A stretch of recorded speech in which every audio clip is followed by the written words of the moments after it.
In today's video, I'm going to teach you how to clone apps on your iPhone. Alright, I'm on the home screen right now, and we're going to create a second version of an app using Safari so you can log in with a different account. So first, I'm going to open the Safari browser. Once you're inside, go to the address bar at the top or bottom of the screen, depending on your layout, and type in the website of the app or social media platform you want to clone.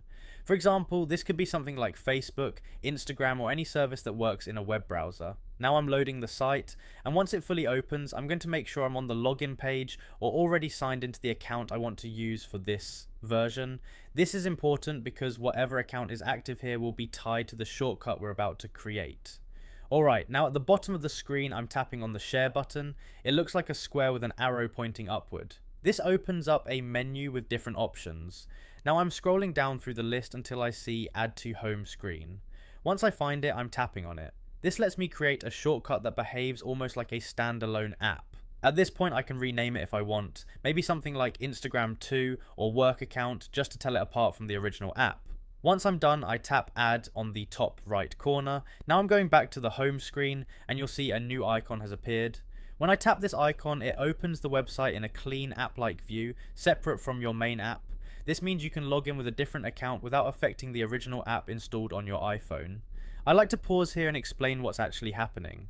This isn't a true clone, like installing the same app twice from the App Store, but it works really well for apps that support web versions. It gives you a separate space where you can use another account independently.